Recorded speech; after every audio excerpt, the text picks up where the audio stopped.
Coffeehouse assistant manager Janice Allen is suing her late brother's friends, casino dealer Allison Cavey, and her fiancé, mortgage broker Gaetano Harris, for the return of a television. Janice says the TV belonged to her brother before he died. Come to order, all rise. Hello? Shh. Yeah, this is case number 262 in the matter of Allen versus K.V. Harris. Thank you. Quite welcome, Judge. Parties have been sworn in. You may be seated. Ma'am, have a seat, please. Miss Allen, you had a brother who recently passed away, rather young, I assume. He had diabetes and he went into a diabetic coma. The defendants were friends of his, and according to your complaint, they took a television set at your request when they were cleaning out his apartment. You said that you wanted $800 for the television set. They say that they were good friends, they did an awful lot of things for your brother, and that they can't believe that you are actually suing them for this $800 for this television set. When were you notified that your brother was hospitalized? I was in the Caribbean at the time when he was hospitalized. You were on vacation? Right, with my son. I didn't find out when he was in a coma until July 3rd when he was. When did he go to the hospital? The prior Thursday before that July 3rd is when I found him in the diabetic coma. 2 or 3 days before she even knew her brother was in a coma. How many siblings are there? Well, there was 4, and now there's 3. Where are your parents? My mom passed away last year, and I haven't seen my dad really for 23 years. He showed up for my brother's memorial, and that was it. How old was your brother? He was 30. Was he ever married? No. Did he have any children? No, he didn't. Did he leave a will? No, he didn't. Tell me, Miss Allen, how it came about that the defendants got possession of this television set. Gaetano had stated to me that Who's Gaetano? Right here, Your Honor. Gaetano said that he wanted... He had talked to my brother Billy on the 25th of June. That was a Friday, the day that I left for the Caribbean.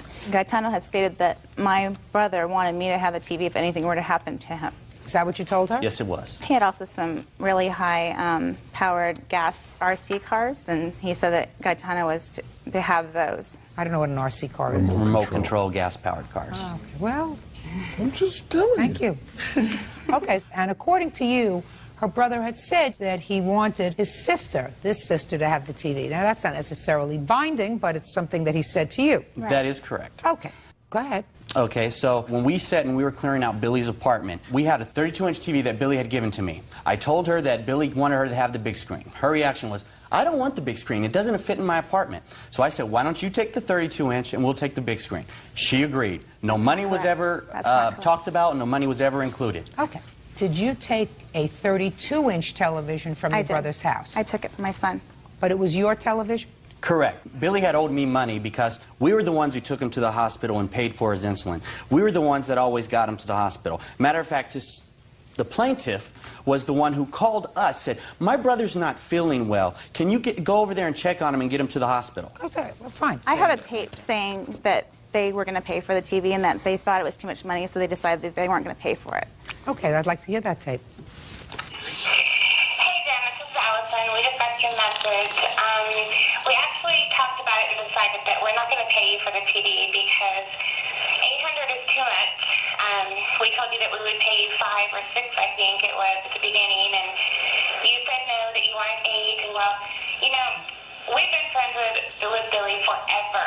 We took care of him when he was sick. We did everything for him. You guys weren't there for him. We were there for him. And by the way, we'd rather give Diane and Roger the money for the TV than you, because you're not dealing with any of this fairly. So if you have any questions, just give us a call back. Bye. Well, that tape clearly indicates that you had an intention to pay for the television. This is how the conversation took place. She calls us after she gave us the TV. She says, well, you know what, we found somebody that will buy the TV for $1,200. But since you were friends, we'll give it to you for $800. So this shocked us. We're like, wait a minute, I thought it was an even exchange. You know, I thought we were done. So we tried to negotiate with her and say, you know what, $800 is just too much. Plus the TV was only originally worth around $1,300. No, we're not paying $800. So we tried to negotiate and lower the price. How far did the plaintiff go down? $750. Billy's family abandoned him. We were his family. We took him to the hospital. I called his family and told them that Billy's not doing well. He needs somebody to check on him every day. He's not going to make it a month if somebody does not. Okay? So anyways, she goes off to the Caribbean on the cruise. I go to check on him while she's out dancing in the Caribbean to see how he's doing. Okay? He's in a diabetic coma, panting, eyes glazed over. Just a second. She's dancing. How sick was your brother when you left? He was getting better. I talked to the hospital when he was released. They said he was fine. They sent him home with my other brother. My other brother took him home, and he was doing better. I talked to him that Friday. Who's this? This is my sister. How far did she live from your brother? Approximately 140 miles. Who lives closest? I live right downstairs below him. When was he released from the hospital? He was released the prior week, probably around June 20th. Can I add how he... No. Okay. Now, Miss Allen, what provisions did you make for somebody to check in on your brother every day while you were on vacation? My brother Roger was supposed to check on him, and he actually said he went up there on July. Where does your brother Roger live? He lives in the same apartment building as well. Okay. So your brother Roger was supposed to check on him every day, Right. but clearly did not. He said he went up there and he thought he heard my brother like shuffle, like make a moaning sound, like go away type thing on probably, it was June 30th. He went up there and my brother was just like making a noise just to like go away. He doesn't want anybody visiting him. So he didn't go any further from that. Wait a minute, can I add something? Yeah, sure. Her brother did go up there only because he called Gaetano to see what Gaetano was up to for the night, and we asked about Billy. We said, have you checked on your brother today? And he said, I haven't been over there in 2 or 3 days. You know, and we both work full time. And I said, well, get over there and check on him. You live right downstairs from him. So Roger hung up the phone with us, went up to Billy's, tapped on the window, heard him breathing, which he was actually already in the coma, calls us back, says, oh, I heard him breathing, he's fine. So we just assumed, well, we'll go check on him in the morning before work. He goes over there on his way to work the next day, finds Billy laying in his bed in a diabetic coma. Of course, he's breathing really deep, and you can hear that, but that's what he did. Nobody had checked on him. Judge Judy continues in a moment. Your useless brother who went down and checked and said, he sounds like he's breathing, he must be okay, is just that useless. And later today, she just gets really drunk and starts freaking out, screaming. Just tell me what happened to the door. She just fell through the door. She just fell through it. real cases, real people. Judge Judy. Janice Allen says former friends Allison Cavey and Gaetano Harris owe for the return of her late brother's TV. The couple says they were like family to Janice's brother. Now, it seems to me, Miss Allen, that the defendants were not related to your brother by blood, but took better care of him than his own family. I was with my brother almost every day when I was there. Did you take him to his doctor's appointments? He didn't have any doctor's appointments. We took him to some. She actually called us one time, Your Honor, when Billy wasn't feeling well and said, can you check on Billy? I think he needs to go to the hospital. No, I didn't ask you to check on him. You did. Just a second. I simply... So listen to me. Shh. Listen to me. Did you call them and ask them to empty out his apartment? No, I didn't. They asked for help. Did you call and ask for help? I asked for help for the television. That was it. And they didn't help with anything else. Listen to me, Miss Allen. It sounds to me as if you're making a lot of excuses for people who were very kind to your brother while he was alive. Your useless brother who went down and checked and said, he sounds like he's breathing, he must be okay, is just that useless. You, within a week of your brother being released from the hospital, took your son on vacation to the Caribbean. I called them, Your Honor, because... Just a minute, you called them for what? Because I could not get my brother down the stairs to take him to the hospital. So you called to help? I called for help. Exactly. Good. I'm a single Good. mom. So what are you doing here talking about a television that you Because have no I gave legal... them- Hey, you have no legal right to sue for this television. And I would strongly suggest to you that since your brother relied on strangers to take care of him and fill in when his blood family could not, you think twice about bothering courts with this kind of lawsuit. Your lawsuit's dismissed, that's all. Thank you, Your Honor. Parties are excused. You may step out. Thank you. This is my best friend. I was there every day. I'm going to remember the last birthday I spent with him. I went and talked to him and everything, every single day. How he smiled and he had a good time and we sang karaoke. That's what I'm going to remember. And now the next case. All parties in the matter of Rogers versus Munyon, step forward, please. 19-year-old student Brittany Rogers is suing her former roommate, 21-year-old student Rachel Munyon, for unpaid rent, household costs, and damages to the apartment. Brittany says during a drunken episode, Rachel fell through their screen door. Ms. Rogers, you and the defendant were roommates. You claim she owes you for first month's rent on the apartment, but she never paid. She owes you her half of some household items that you purchased when you moved into the apartment, and that she caused some damage to the apartment in a temper tantrum, and you want her to pay for that too because you had that deducted from security. That's correct. Miss Munyon says she was totally paid up in her rent. She doesn't owe you a dime. You used a stolen credit card to pay for the household items, and that she never caused any damage to the apartment. Yes. Okay. When did you move in together? We moved in halfway through June of 2003, and I paid the first months of the rent. It was a partial month of $777. Okay. First month's rent, $777. So I paid $277 of that, and she paid $500 of that. how did you pay That's the not true. $277? We wanted to get an apartment together, and her parents wouldn't sign, so my dad signed the lease so we could move in.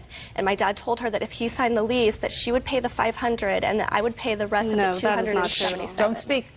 That I would pay the rest of the $277. So your She father, wanted to get an I'm apartment really speaking, bad. so your father in effect took a fee Yeah. for co-signing. they made an agreement. Oh, step up, sir. You're the father. Is that right? Yes, ma'am. Did you take a fee for co-signing for this apartment? I didn't take a fee to co-sign for the apartment. What I did was we had a verbal agreement that if I co-signed for the apartment, Brittany would be responsible for the deposit on the apartment. For the Which I was deposit. responsible. Shut. Sorry. You co-signed that she'd be responsible for the security deposit. Is that what you're saying? Yes, ma'am. Okay. Yes, Your Honor. How much was the security deposit? $750. Who paid that? I did. Good. Well, that was your agreement, correct? Yes, ma'am. Good. Well, your daughter got the story a little bit confused. Thank you very much. You may be seated now. Okay. Listen to me. Your father's agreement had nothing to do with paying $500 and you paying $277. Your father said that he would co-sign for the apartment. The condition of his co-signing for the apartment would be that the plaintiff put down the security deposit. Period. So you were confused. Okay. Let's go to next. Household goods. Did you use a stolen credit card to purchase the household No, I goods? have my bank statements right here showing the places. Well, tell showing me the- what you know about the stolen credit card, my dear, There- because she didn't make this up out of nowhere, I don't think. There was a stolen credit card, and I did purchase items on a stolen credit card, which I was criminally prosecuted for, and I served my 6 months probation and did my community service for that. Who'd you steal the credit card from? A girl that I went to high school with. It was a back and forth thing. She stole money from me. I stole that from her. It was between me and her. Wonderful. Good. Judge Judy continues in a moment. Every Tuesday, he was supposed to pay me $50. Does that sound familiar, sir? Yes. Good. That's all you had to say. And Yes, he- sounds right.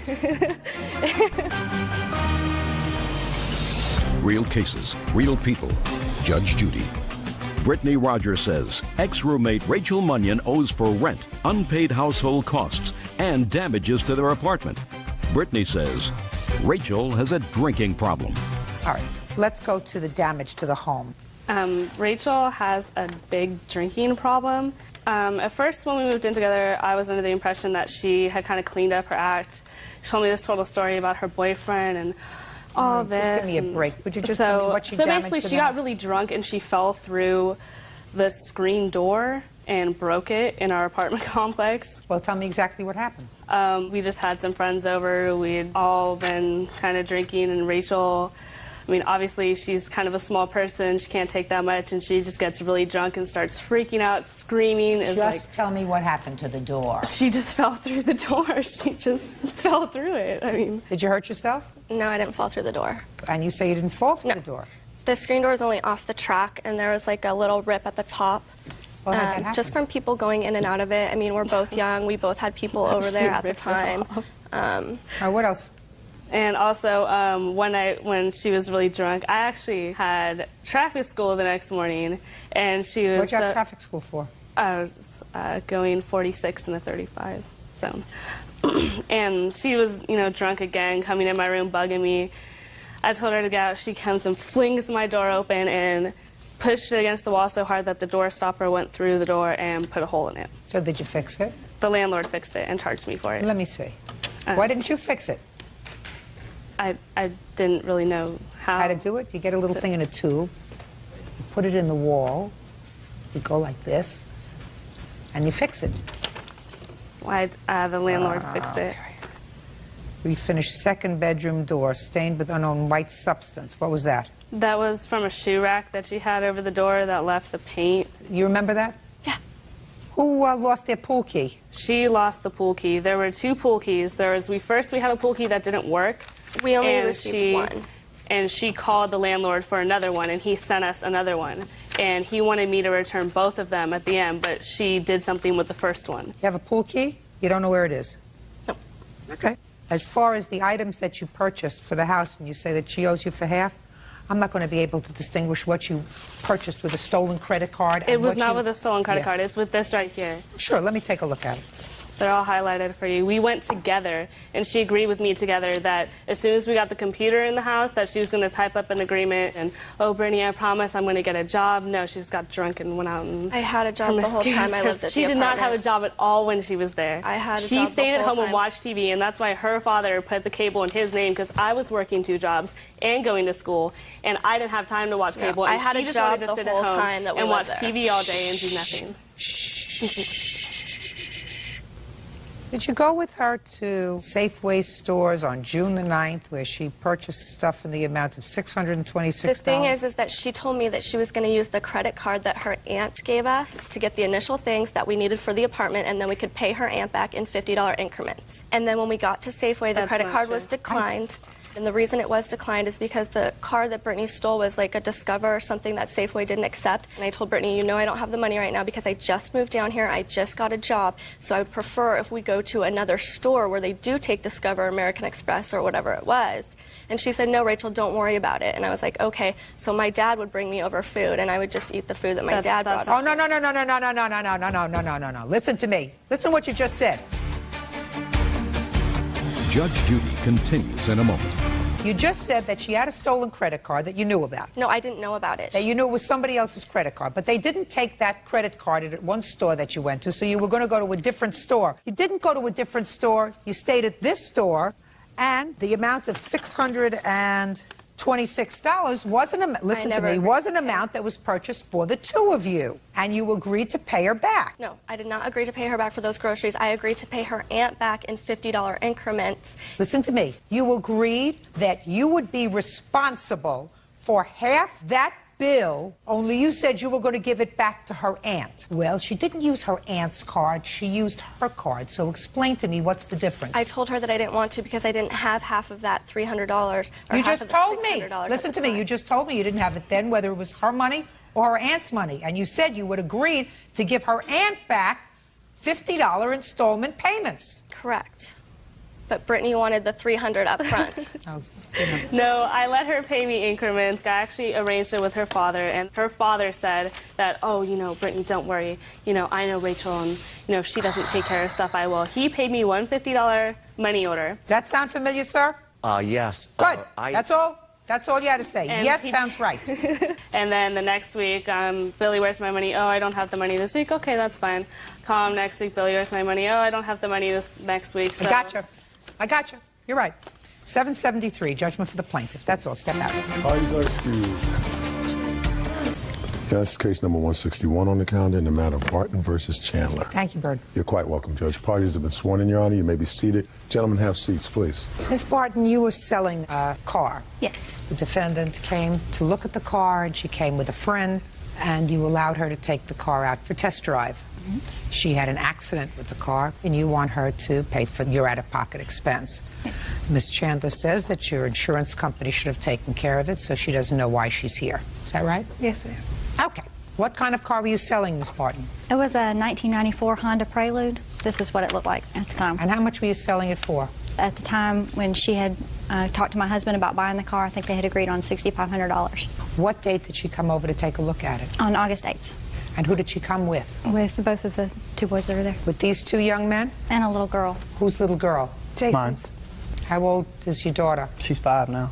Did they all take the car out for a test run? No, just her and the first one there. What's your name? Jesse. Jesse what? Kerbo. What time did they take the car out? I was in the evening, probably around 5 or 6 o'clock. Did you ask her if she had a driver's license? I asked, and she said she had a driver's license. She said she worked actually at a car dealership moving their cars around. And I actually asked her to leave the car that she came in and one of the people with me. I was actually more worried about maybe them just taking the car. Okay, so she left the car that they came in, and she left this young man and his 5-year-old as hostage. Yes. Right? Okay. And they came back how much later? They did not come back. What happened? After about a half hour, when I was very worried, he finally managed to get a hold of him on their cell phone, and they said that they had run the car into a ditch. So I borrowed my sister's car and went looking for them. And when I found them, actually they had run off the road probably 50 feet, and the car was about 3 feet off the ground, stuck between 2 trees. And it was completely totaled. Did you report it to your insurance company? Yes, and I actually have a police report and pictures. Okay, there's no question that she totaled the car. Is that right, Miss Chandler? There's no question that you totaled the car. Okay, now you can tell me what happened with your insurance company. Okay, the first thing we did was we filed it with her insurance. And her insurance said that in our state, insurance follows the car. Well, our insurance company was going to pay us for the car and then file for subrogation and get the money back from her or her insurance. Correct. But after several months of dealing with the insurance company and after they had already paid for the car, they found out that also, again, with the Georgia law, because she had permission to drive the car, our insurance company could not get money back from her, and we had to do it ourselves. Right.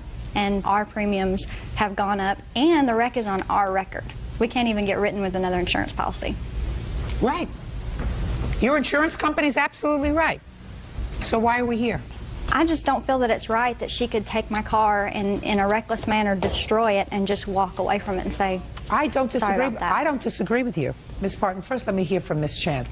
What happened when you took the car for a test drive? Tell me about this ghost car that made you have an accident. A van's a pretty big ghost car. It was a big white van.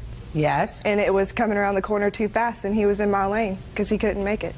He couldn't make the turn. And I went to the side of the road. The road was uneven. It caught the tire, spun me in the other lane, which was the failure to remain in lane. And then I oversteered and it went into the woods. Nobody noticed any skid marks or anything else of another car. They didn't stop. They kept going. They just came around the corner and just kept going. How old are you? 20 years old. You ever been in an accident before? No, ma'am. Miss Barton, let me tell you what your problem is. You did give her permission to drive the car. You do not have any hard evidence that she was driving in a reckless manner. What? The pictures will show that. The pictures. I'll take a look at what pictures And the you police have. report says that she was on the wrong side of the road. That may be. The police weren't there. These are the pictures of what the damage to the car. The police weren't there, Miss Barton. And the police took the report. Your car is totaled. I gather your car is totaled. I see your car is totaled. What does that have to do with anything? Oh, They totaled your car. Yes, and she didn't apparently even hit the brakes. She just went off the road 50 feet and never Miss even Barton, stopped. Miss Barton, do you think that she intentionally, with her and a passenger, almost killed herself? No, you I think don't she think- intentionally did that? I don't think she did it intentionally, no. But she was driving too fast. She was She speeding. may have been driving too fast. I didn't receive a And if speeding you, ticket. listen to me. It says And too if- fast for Miss conditions. Barton, you have to listen to me, madam. And if she were driving too fast, and instead of just totaling your car, if she hit another car and killed somebody, you know who would be liable? You. When you give a stranger permission to drive your car, you assume the risk of how that stranger is going to operate your vehicle. And you had a choice, Miss Barton. I'm not excusing the fact that she may have been going too fast, that she may have been in another lane, that she may have negligently driven this car. I don't believe she recklessly drove it because she doesn't look like a nut and she doesn't look like she was trying to kill herself. Judge Judy continues in a moment. And later today, You still do that kind of work? Yes, I do. It's a terrible idea. It pays well. The whole business smells. real cases, real people. Judge Judy. Rachel Barton says 20-year-old Stephanie Chandler totaled her Honda Prelude during a test drive. Rachel is alleging that Stephanie drove the car recklessly. Okay, so the only out-of-pocket expense that you have now are the raised premiums, which is really what you're suing for. And the deductible? What was the deductible? $500. Well, that's a different story. That, I believe, Miss Chandler is responsible for. Your Honor. What? I have the Kelly Blue Book value, and I have the amount that the Bartons received, and they received over $1,500 over the Kelly Blue Book value for their vehicle. Let me see. Otherwise, you would be responsible for the $500 deductible. Wouldn't you say that that was fair? We offered it in the beginning. And then refused did. to pay when I called her and told her that our insurance was not going to cover that. You received $7,097.55? Yes. Well, you just told me that you were going to sell the car for $6,500. So you got $600 more than that. Yes. Ms. Barton, you have to accept responsibility that when you turn a car over to a stranger, you are placing yourself and your bank accounts and your property at risk. If she's in an accident, you are responsible, and your insurance company paid you because they knew you were responsible, and her insurance company didn't pay because she had permission to drive your car. And absent a showing that there was no issue, that she recklessly drove the car, which I don't believe you've been able to establish, you don't have a case, Ms. Barton. And you got more for the car than what you were planning to sell for, so I'm not going to charge her for the deductible. I don't believe she's faultless, but I think that if she did offer to give you the $500 deductible, that was at least a showing that she felt as if she did the wrong thing, or that she was at least partially responsible, but that's what we have insurance for. Okay, that's all. Thank you. Parties are excused. You may step out. I really don't think it was fair that she was able to destroy my car and not have to pay 1 cent. I oversteered trying to catch the car from where it dipped off the road. She was totally responsible and got to walk away scot-free. I thought I was going to kill my boyfriend. I told her at the time I was glad there's no injuries. Neither one of them had a scratch on them, and I was glad for that. That would have just made it more complicated. I was in love with that car. I thought I was taking it home that day. It was a fast little car. After all this, I don't feel bad at all. And now the next case. All parties in the matter of Monroe versus Monroe.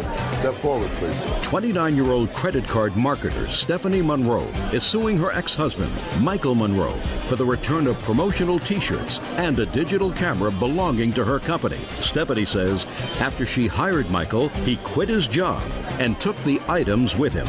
Ms. Monroe, the defendant is your former husband, and according to your complaint, after your divorce, he fell behind in his child support payments, so you decided to help him out by getting him a job with your company. That's correct. As part of the job, he was given a promotional kit, which included boxes of T-shirts and a camera. The job didn't work out. He was supposed to have returned the promotional items. He didn't do it, and you now are being charged for those items, and it's coming out of your pay. That's what you say. That is correct. Okay. When did you get him this job? I offered him the job in August of 2003. And what kind of job was it? It's credit card marketing. What does that mean? We go out and market credit cards to students at colleges. I don't understand how that works. You'll have to explain Well, that we to go me. out to colleges and universities, and we market credit cards, and they sign up for them, and we get paid. You get paid by the credit card company? Yes, we do. It's a terrible idea.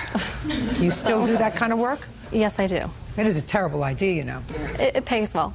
Well, it pays you well. Unfortunately, it gets most of the college kids in a great deal of trouble because they can't afford credit card and they build up debt, and by the time they graduate from college, very often they're in a situation where they owe $10,000 and their credit is shot and will be shot for years to come. So you go out to universities and you're given so much money for every teenager that you get to sign up for a credit card, right? Well, they're not teenagers. They're over 18, right? No, 18 and 19 are teenagers. Sure. Okay, well. Who are in school, who don't have any source of income other than their parents. Okay. Right. Most of them. Yes. And school loans. Sure. Mm-hmm. Good. Terrific. But that's not why we're here. We're here because as part of the whole thing, you give them T-shirts. What do the T-shirts say? They just have different ones. They'll have college written on them. They're geared just towards what, you know, a college student might find attractive. It'll say. Give me an idea. Okay. Well, there'll be like a bottle, like it'll just say Absolute College. Just. What else do they say? They had one of Curious George with a bottle of ether. Curious Said George with a bottle of ether? Yeah. What like is that? Passed out. My friend doing the ether. I don't make the T-shirts, Your Honor. I just. I don't. What else? Curious George passing out, snorting a bottle of ether. What else? They had one with. They had one with, I guess, from South Park, Kenny. It says "College killed Kenny." I mean, there were some different various T-shirts. So. Okay, college killed Kenny. Yeah. College students like that. And there was a camera that was part of this. Yes. What was the camera used for? The digital camera to take pictures of their student IDs to verify they are students at the universities. And you were a rep, I assume. Right. You work on commission. Yes, I'm a manager in the company. Okay. When did you start working? I believe it was August 2002. 2003. 2003, I'm sorry. Did he sign a document that he would return these promotional items? Well, yes. For the camera, we do have a document. Okay. So can I see the camera? It's not the actual contract, but through our parent company, it states that he is liable. Did he sign that? There is no signature of his on this.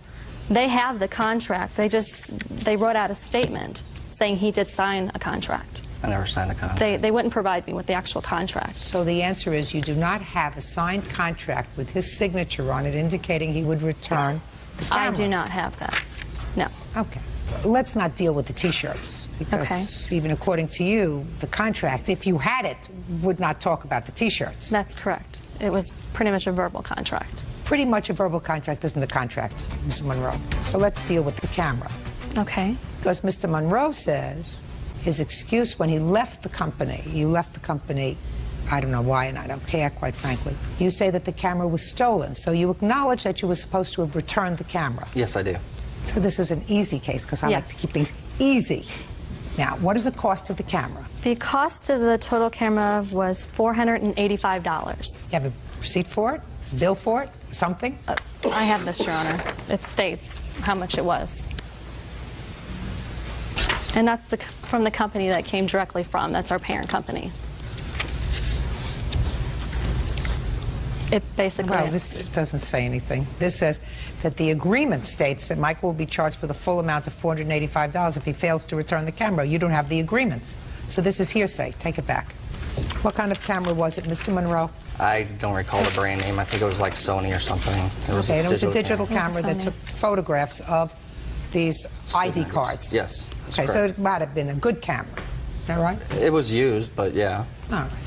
Now, tell me why you didn't return the camera when you left the company, because you acknowledged that you were supposed to have returned the camera, sir. Right. I mean, she lives quite a distance from me, and basically I just never got the chance to return the camera, and it was stolen before I got the chance to return it. Stolen from where? From my home. Did you report it to the police? Can I see the police report? No, I did not. Full of baloney. No. And it's a very stupid thing to have said, because if something is stolen from your home, you mean somebody came into your home and stole just the digital camera? Your Honor, I live with my brother and Listen was one to of me. his friends. Someone came into your home and stole just the digital camera? Only that piece? No, actually, they stole a couple other items, but it's my Really? brother's house, and he refused to press charges because he knew who the person was. That doesn't mean that you can't press charges, sir. True. So I don't believe you. That's fine. Good. So then you are responsible for the camera. You didn't take good enough care of it. You didn't put it in a safe enough place. If it was in fact stolen, which I don't believe, but either way, you're responsible for it. Anything else you want to tell me? Just basically, he was explained that he would be responsible for all the premiums that were fronted to him, plus the camera. Who explained it to him? Myself and also my fiancé, Jeremy. I did as well, Your Honor. Okay. And he well, helped explain the business to him, because he's my manager. What'd you do with all the T-shirts? How many T-shirts did you have? I don't know how many were actually left over. When I moved back to St. Louis, I left the T-shirts at my old apartment. Basically, I'd received a letter from the parent company stating that the shirts could not be used shortly after I started using them, about 3 weeks after I started using them. They said that they weren't actually approved to be used. So here I was stuck, you know, they expected me to pay for shirts that I couldn't use. Why couldn't you use the shirts? Because the credit card companies decided that they were putting up their own products, and we were no longer allowed to provide our own products for them. Okay, so you weren't allowed to provide T-shirts, these kinds of T-shirts. What'd you tell him to do with the T-shirts? Actually, I said to Mike if he couldn't use them, just to ship them back, and he failed to do that. What did you tell him? Because your eyes, listen to me. Sorry. What's your last name? King. Mr. King, your eyes faded over here when you told me that you told him to just ship them back. Your eyes sort of went like this. You told him to ship them back to whom? To us. Your eyes moving? They're moving around again. I'm sorry. I told him to ship them back to us. Just go back. And did you tell him who was going to pay for that? He would have to pay for that. Why? Because it's just how our company works. Is when we request something to be shipped to us, we're liable for that once we receive it. Okay. So these were unauthorized T-shirts, is that right? Correct, yeah. And you're her boss? Yes. Yeah. And you're an independent contractor? Correct. So how are the T-shirts, I'm just curious, how are the cost of the T-shirts being deducted from your salary? Who's deducting them, him? Actually, the owner of our company. Who's the owner? His name is Mr. Baloney. I don't want to hear any of this. First of all, the whole business smells. I don't like when you try to put young people in a situation where their futures are placed at risk because of ensuring that they're going to graduate from college with lousy credit. I understand, but I mean, I'm not asking them to use it and spend lots of money on their card, though. What you're doing is you're going out and soliciting something. And you're dealing with young, impressionable, stupid kids who are in college, away from home for the first time, and if their parents wanted them to have a credit card, they would have given them a credit card. And if they don't have a credit card, there's a very good reason for it. And they're 18 years old, and they hardly have enough sense to get up in the morning. Many of them don't get up in the morning, but now they have a credit card where they're building up debt, and they have no way of paying it off. Now, having said that, you have to pay her $200 for the camera. I don't know if it was worth $435. I doubt whether it was a new camera that you got, probably a used one from somebody else. But you acknowledge the fact that you were supposed to have returned the camera. I don't believe the fact that it was stolen. I think you're probably still using it, and you're just annoyed at this whole lawsuit. I don't know what you were supposed to do with the T-shirts. There was also sunglasses. I'm sorry. The T-shirts were not provided by the parent company. They were provided by the two of you, so I don't believe that from your salary is being deducted the cost of the T-shirts. Don't believe it. But he was hired by my company, not our parent company. What company? You have your own company? No, I'm sorry. My boss's company. It's not my company. Get it together. Judgment for the plaintiff in the amount of $200. Goodbye. Parties are excused. You may step out. That's case number 176 on the calendar in the matter of Gifford versus Ward. Parties have been sworn in. You may be seated. Folks, have a seat, please. Mr. Gifford, the defendant is your daughter. Correct. And it is your claim that you made a loan to her. The loan was to pay off certain fines that she had, criminal fines, driving while under the influence of alcohol. Correct, yes. And she hasn't paid you back. No, she has not. Your daughter says that you volunteered to pay these fines for her, that at the time you paid the fines, you knew she was unable to pay you back, and there was never any agreement to reimburse you for the money that you spent for the fines. And that the real reason that you are here is because of a complaint that she filed against you with Child Protective Services, which resulted in you no longer having visitation with her child. Correct. Who is this? My wife, ex-wife. We're together still. This is your wife, your ex-wife? Ex-wife, we're still together, Your Honor. Still together? Yes. Just my own curiosity. Why are you still together if it's your ex-wife? Oh, her father passed away, and then I was one of the pallbearers, and at that point in time, we... sort of got back together again? Yes, ma'am. How long have you been married? We were married for 7 years. And how long have you been divorced? A little over 2, and we've been back together now for another year. Okay. Good. Who is this? This is my boyfriend, Henry. Is Henry the father of your child? No, he is not. Before we get into this, tell me about your child. You have one child, a boy? Yes. How old is he? 7. Who does he live with? With his father. How long has he lived with his father? He's lived with his father since October. His father had full custody? It's joint custody. He lives with his father? Well, yeah, he has full custody of him. He has full custody yes. of him? Do you visit with him? Yes. Supervised or unsupervised? Unsupervised. When were you given unsupervised visitation? The last court appearance in June.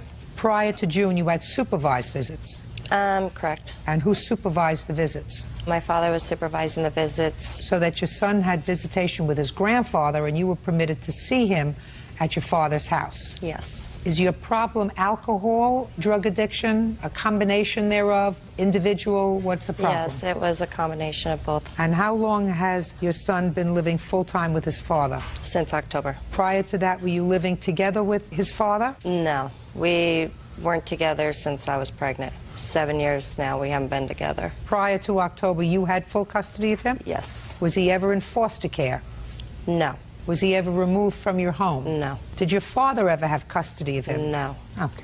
All right, Mr. Gifford, tell me about this loan. Okay, this loan was regarding a DUI that she had back in 2000. She had a passenger in the car. She was under the influence of narcotics and alcohol. She hit a tree. CHP was dispatched. She went to jail. She called me up, and I said, best thing for her to do is stay in jail. She'll be arraigned, because I feel that due punishment should be served. Then at that long period of time, she was still involved with methamphetamines.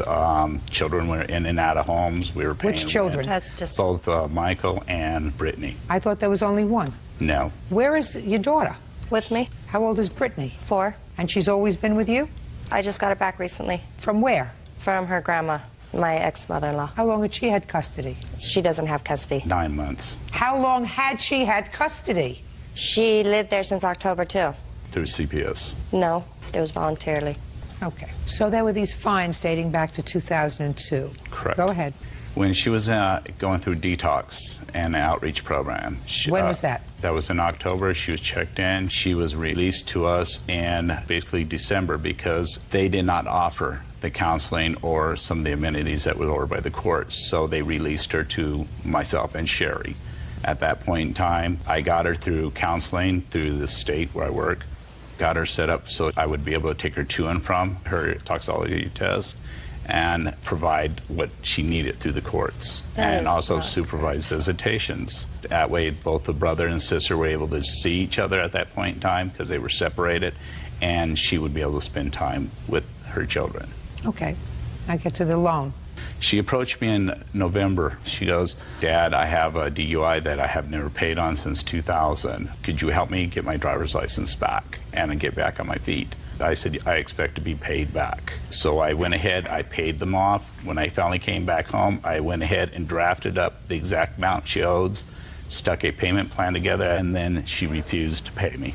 That's not Now, correct. how much were the fines that you actually paid? Total amount would be $2,469. And what happened when you presented her with this loan agreement? At that point in time, she said, "I will pay you back $150. She went ahead and only paid $148 in cash. When did she pay you the $148 in cash? March of 2004. And under what circumstances did she pay the $148 in March? She came up to me and she says, "Dad, I know I owe you the money. I want to pay you the $150. And then I counted out and I said, "Katie, this is $148. She goes, "I'll try to get the rest of the money to you later when I get paid again." Okay. That's Go ahead, Ms. correct. Ward.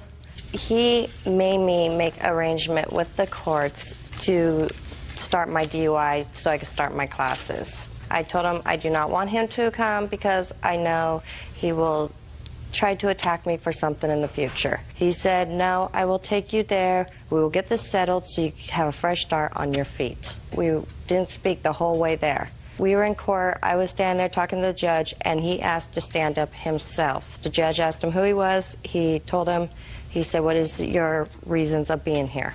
And he said, "I'm here to pay off her fine." So the judge said, okay, gave us the receipt, went to the window, Ms. and Ward, paid it. You had fines, correct? Yes, correct. What did you intend to do with the fines? I was going to have a payment plan. Good. With whom were you going to have a payment plan? With the courts. Over what period of time were you going to pay them? I was going to pay it every month. You were already late in paying the fines, right?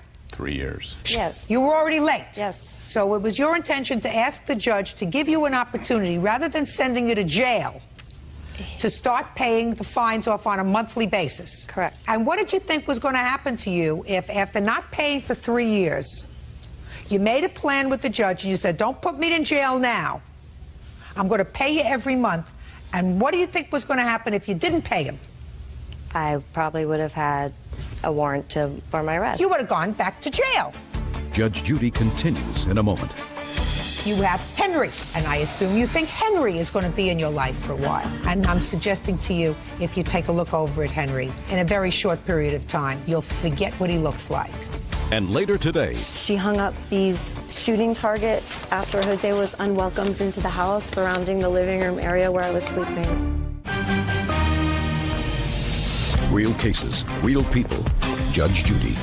Kurt Gifford says his daughter, Catherine Ward, owes for an unpaid loan for DUI fines. Kirk says his daughter has problems with drugs and alcohol. Ms. Ward, what I'm asking you is if you intended to pay off your fines, which were your fines, why didn't you pay your father?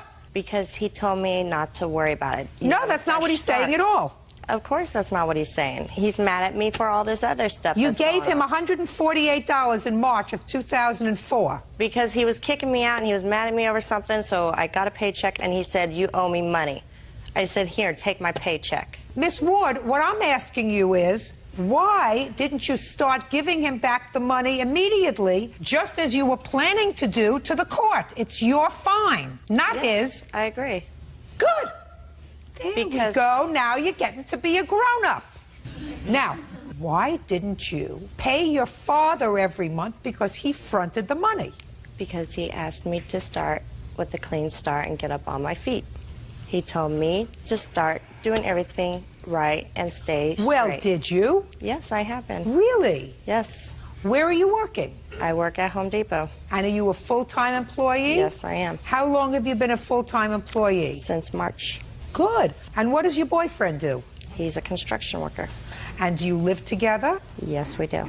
So you have plenty of money to pay your fines? Yes. Your Honor. Yes. Regarding my grandson and my court visitation, basically that's pending due to the fact that I temporarily removed myself, but I'm still a joiner to the case in order for he can seek psychiatric counseling, because there is some trauma due to the fact of what's gone on with Katie, and that's why she brought it up, saying that I was upset because I definitely wanted to make sure both my granddaughter and my grandson do get the psychiatric counseling they do need from over the years of drug abuse. That's not correct. There's not over years of drug abuse. Of course it was. No, there hasn't. Of course it was. Of course it was. What do you think, it was 2 weeks? I mean, we've been around for a long time. I understand that, but we've been around for a long time. It's not like 2 I've weeks, been doing it's not it for 3 years. weeks, it's not 4 weeks, it's not 6 months, it's not a year. It was 6 months of a period. She was pregnant while she was in rehab, while she was still under the influence of methamphetamine. Listen, Miss Ward. That's not correct. Listen, Miss Ward, I'm glad that you seem to have gotten yourself back. Thank you. On track. That's wonderful. And you have a job. You've had a job for a while. The boyfriend. You have children? No. Why did you have to think about that? I have children, but they're not with me. That's not what I asked you, sir. Over there. Your name? My name's Henry. Henry Twilling. Mr. Twilling, when I ask you if you have children, the answer is, I have children. Yes. How many children do you have? I have 4. Where do they live? They live in South Dakota with their maternal relatives. Where's their mother? I haven't seen her for many years. Why don't they live with you? I'm just getting back on my feet. From what? Long period of drug use. He has a parole officer. He was convicted and incarcerated in the penitentiary. For? For drugs. And where did the two of you meet? We met at a meeting. Mr. Gifford, you understand that the Supreme Court recently issued a ruling that I don't agree with, not surprisingly. And that ruling said that grandparents have no right to visit with their grandchildren. You're right. You're aware of that? Yes, ma'am. I think that that ruling was short-sighted, because I think that sometimes you have to look on a case-by-case basis. And when you've had a grandparent that, and I don't know if that's true in your case, but when you have a grandparent who has been, let us say, a primary caretaker of children, it's unfair for a biological parent to say, well, I'm not going to let him see him anymore because I don't get along with him. Because very often you have parents like this whose primary thought is not the overall best interests of their children, because everything is a parent.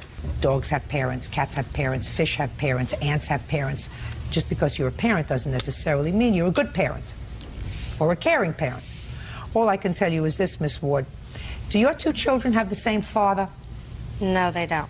And this man isn't the father of either of your 2 children? No. And I assume that when you had a baby with your son's father, you intended for him to be in your life for a while. And I assume that when you had a child with your daughter's father, that you intended for him to be in your life for a while. And now you have Henry. And I assume you think Henry is going to be in your life for a while. And I'm suggesting to you, if you take a look over at Henry, in a very short period of time, you'll forget what he looks like. Now, I'm telling you that you have a responsibility to see to it that your two children have whatever constants in their life as possible. And if one of those constants in their lives have been their grandfather, you're not supposed to allow immature judgments to impede that and to impair that if it's not in your children's best interest. Do I make myself clear? Good. Judgment for the plaintiff in the amount of $2,321. Thank you. That's all. Parties are excused. You may step out. I'm still a joiner to the case to oversee that my grandchildren do get a fair shake in life. There's always been strain. I don't want them to be raised up in the same environment and have them in and out of jail. He doesn't even have a relationship with his own mother, so. I wish this on no one. And now the next case. All parties in the matter of Andrews versus Zimmerman. Step forward, please. Belly dancing instructor Hillary Andrews is suing her former roommate, yoga instructor Candy Zimmerman, for the return of her clothes and her shoes. Candy is countersuing for unpaid rent and a security deposit. Miss Andrews, according to what I read, the defendant was a friend of yours. Came a time when you and your boyfriend were in some difficulty, and Miss Zimmerman offered you a place to stay. And then shortly after you moved in, she threw the boyfriend out. Is this the boyfriend? Mm-hmm. She threw the boyfriend out, and you left a couple of weeks after that. And it is your claim that she kept $2,000 worth of your property. Ms. Zimmerman says the only thing she has left of your property is some old shoes, and I assume that this is the visual aid today of the old shoes. And, I don't know, nothing else of any value. A lamp. A lamp. That's all she has of yours. She is counterclaiming. She says you owe her $2,500 for security deposit that you were supposed to put down on this room that you had, and also for rent when you were there. When did you move into her house? On April 7th, 2004. And how long did you stay? Until May 5th, 2004. And what property did you leave there? Basically, it's a bunch of shoes, up to like 20 pairs of shoes. Shoes are Some here. of them are here. Some of them I don't see. There's Okay, another shoes. hanging item like that would hold more. What else? The lamp, which was like a $40 lamp, a full-length mirror, a broom. Also, when I moved in, I was supposed to get a room. I did not get a room. I had to stay in the living room on my own futon because the room I was promised was filled with boxes to the ceiling. I also wanted to mention that she hung up these shooting targets after Jose was unwelcomed into the house surrounding the living room area where I was sleeping for the rest of the day. Okay, so she's not happy. She wasn't happy with you. Miss Andrews, why do you think that after she was so nice to you that she all of a sudden turned on you? I don't know, Your Honor. Well, maybe I should ask her. Why did you turn on her? Basically... Not basically. Just tell me why you turned. She's a spoiled brat. I heard the way she spoke to her welfare caseworker, the way she spoke to her insurance agent. She humiliates people on the phone when she doesn't get her way. She treated me badly, told me how to cook in my own house. Completely defended the boyfriend, saying, oh, it's not his fault, he's mean, he's on cocaine. And, you know, it's unacceptable. Now, as far as your counterclaim is concerned, I don't quite understand that, Miss Zimmerman, because you told me in your answer that you took Miss Andrews and her boyfriend in because they were going through hard times. Yeah, she said... Just a sec. Okay. I don't care what she said.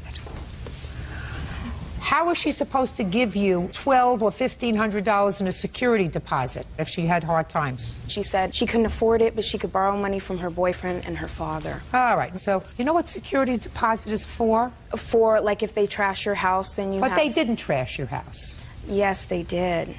Oh, well, you didn't put anything about that in your answer about trashing the house. They broke a window and supposedly cleaned the antique hood over my stove, etched scratches all over it. Show me the bill where you paid to have those two things Okay, repaired. I don't have a bill because I can't afford it. So then. Okay. You understand? Yes, ma'am. Oh. What else? So you don't get security deposit? Yes, ma'am. She's saying that she never agreed to pay rent, and I have evidence here. The only rent she ever paid me, a $50 check. So Fine. this is my evidence, is the check that she paid. Can I see that, please? Your evidence for what? That she agreed to pay rent, and she just said she didn't agree to pay any rent. Well, here we have it that you cashed on May the 5th. No, ma'am, I didn't cash it. Oh, you didn't cash it? No, ma'am. Utilities, phone, and rent. Yes, ma'am. I think you should cash it. Yeah, oh, I'm gonna now. Good. Good, because it's all the money you're going to get. give her shoes, please, Bert, okay? Sure, no problem. And don't trip over each other when you walk out. That's all. Thank you. All right, guys, excuse, you may step out. Now, this is case number 120 on the calendar, the matter of Foltz versus Foltz. Parties have been sworn in, Judge. You may be seated. Ladies, have seats, please. How old are you? I'm 27. You have brothers and sisters? I have a younger sister. How old is she? She's 26. And how long ago did your parents divorce? I was about 3 or 4 years old. Mr. Foltz, this is your daughter. Yes, ma'am. And your complaint is that you gave your daughter $3,000 for her wedding. Yes, ma'am. And because of circumstances, you decided not to go to the wedding, and you want that money back. Yes, ma'am. And your daughter said that this $3,000 was an unconditional gift, and she's already spent it on deposits, etc., for the wedding. When is the wedding scheduled? May of next year. Now, how many children do you have, Mr. Foltz? 2 children, 2 stepchildren. And how long have you been married to your second wife? 15 years. And how old are those children?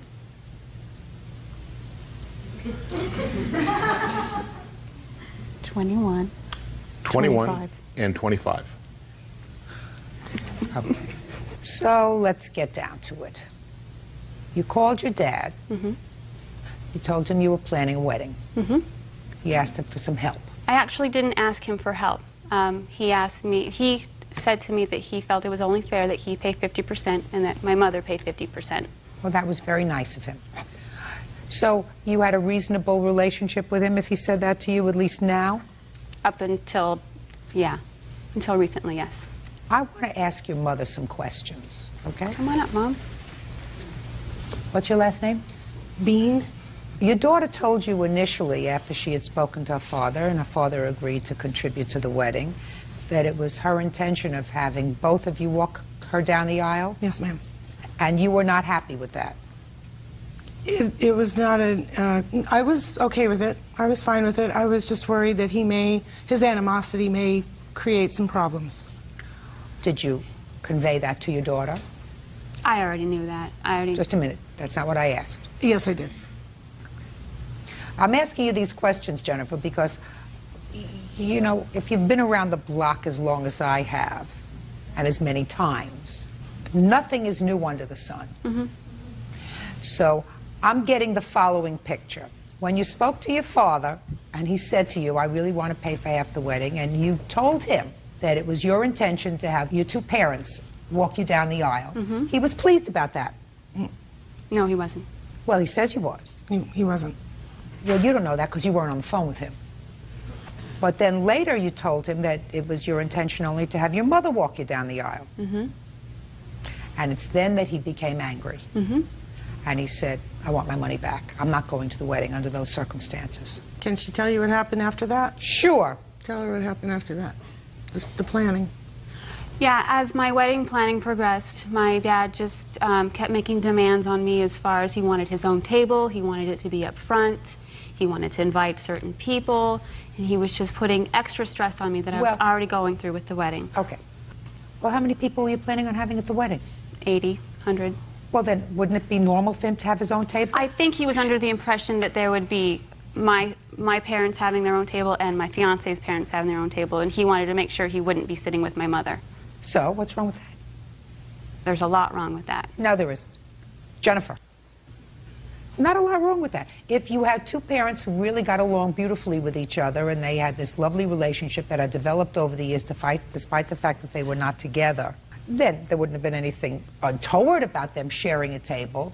But if you knew that they did not enjoy that kind of relationship, then you should have been smart enough to say, you have your table with your family. Of course, Dad. Yeah, you I have did your say that. If you have your table with your family, and Mom will have her table with her family, or maybe Mom will sit with, what's the boyfriend's name?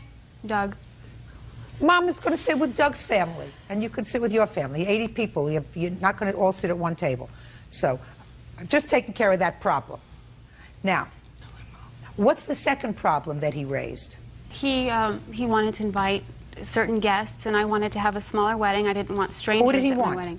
Who did Some close friends of his. How many? I think there were 2 of them. That's reasonable, Jennifer. Right, but if he wasn't even really involved in my life, why would he want to share that with other people? Jennifer, you were willing to take his money, weren't you? He offered Just it a to second. me. You were willing to take his money, Yes, weren't you? I was. If you're willing to take his money, and if you said to him, and I want you and Mom to walk me down the aisle, and then you say, I changed my mind because he was making, according to you, unreasonable demands, I'm telling you, you're out of line. And I really wasn't prepared to go that way. Listen, can I say something now? Sure, you sure can. I did not change my mind because I changed my mind because I'd always wanted it just to be my mom. It was my way of honoring my mom for raising me. I didn't do it to punish my dad. I didn't do it for anything other than to honor my mother. That's the only reason I made that decision. Jennifer, my dear, then you shouldn't have told your father at the beginning, Dad, I want you and Mom to walk me down the aisle. You should not have told him that.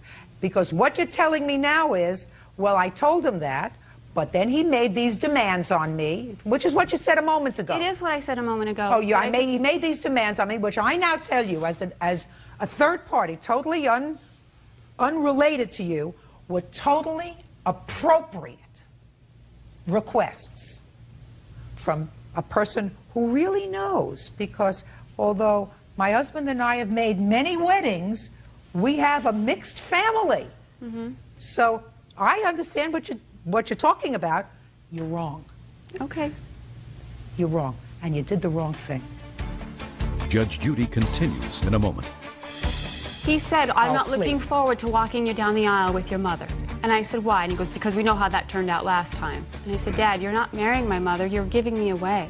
And later today, I never even knew that we were getting some kind of tax credit check. I had called Kevin, asked him about it. And what did he say? How does he know that I didn't forge his signature? real cases, real people. Judge Judy. Arthur Foltz says his daughter Jennifer Foltz owes for money given towards her wedding. Arthur says Jennifer doesn't want him to walk her down the aisle. Those two things that your father asked to have is a separate table, separate from your mother, and to invite two friends. He also wanted his own limo. No. Shh, just a second. Well, tell me about that. He asked me if I was going to have a limo at the wedding, and I said, no, I don't need one. I'm just going to drive myself to the place, get ready there. Later on that evening, we got together for dinner, my father and I, and he said that he was going to have a limo for him and his friends. So? He didn't ask you to pay for it, did he? No, he didn't ask me to pay for it. So? But I just thought that was a little, odd. It's my wedding, but he wants to show up in the limo. Who cares? Who cares if he comes in a bus? Who cares if he comes in a long bus, a short bus? It doesn't make any difference, Jennifer. You're picking on him. You're picking on him, honey.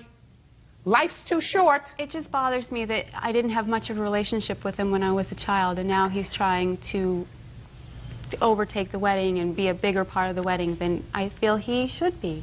Jennifer, you're being a big baby. I'm not being a big baby. Yeah, you're being a big baby.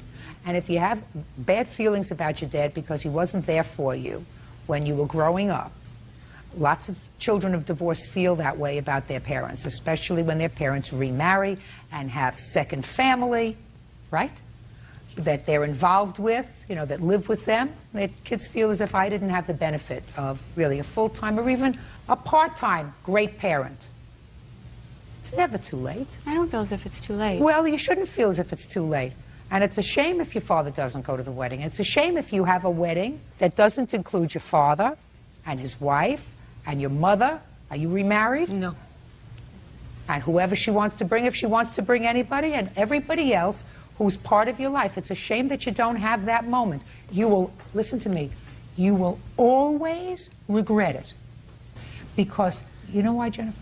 You'll always look at that book of pictures and there'll be a bad feeling that he wasn't there. You know what, though? When I told him that I wanted just my mom to walk him down the aisle, he said to me that I want nothing to do with your wedding. He took himself out of the wedding. I can understand he's hurt. I'm sure he's hurt. But if he doesn't go to my wedding, it's on his terms, not mine. No, Jennifer, you're wrong. You're being young. You're being young. I disagree with him if what he chooses to do is to not go to the wedding. But I'm telling you, you're not a baby.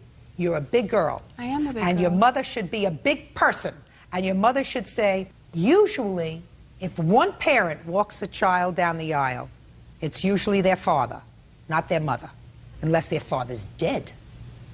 And in this case, if you want to be a big person, and you want to be a big person, you say, for that 30 seconds that it takes to walk down the aisle, let's walk our daughter, our firstborn, down the aisle together and give her away, and then there'll be a picture of her family at her wedding. Because, you know, what can happen is 10 years from now, when you and Doug have 2 kids, and you and your father have hopefully reconciled, your children will say to you, where's Poppy's picture at your wedding? And if you have not reconciled, then what you're doing is you're depriving your children of the widest possible community of love and affection. I wouldn't be the one that would deprive them of that, though. He would be the one that would not make the effort. Real cases, real people. Judge Judy. Arthur Foltz says his daughter Jennifer Foltz owes for money given towards her wedding. Arthur says Jennifer doesn't want him to walk her down the aisle. Jennifer, you hurt him. I know. You I hurt understand that. You hurt him. He's supposed to be bigger than that. Your mother is supposed to be bigger than that. I didn't do a thing. Well, you did, Miss Bean. Yeah, exactly. You did, because you said to your daughter, and you acknowledged that you said to your daughter, I hope he can get over certain things, and I hope he's not going to be hostile. And in response to his hostility when What? she told him that we were going to do it together. Madam, I'm talking about before you got there. Before you got to the point where she said, I changed my mind, Dad. Only Mom is walking me down the aisle. Then he got hostile. He was Fine. hostile before I changed my mind. He was hostile from the beginning. He said, I'm Oh, not looking please. forward to walking you down the aisle with your mother. And I said, why? And he goes, because we know how that turned out last time. And I said, Dad, you're not marrying my mother. You're giving me away. Is that true, sir? No, ma'am. I mean, I don't understand how that could be true if he said to you, I want to pay for half the wedding. In the same conversation, when he said to you, I want to pay for half the wedding, and you're telling me now that his conversation was hostile? Yes. I don't believe you. Listen, Mr. Foltz, I can see I'm not getting anywhere. I've made my best effort, sir. You gave your daughter $3,000 for the wedding. It was a no-strings gift.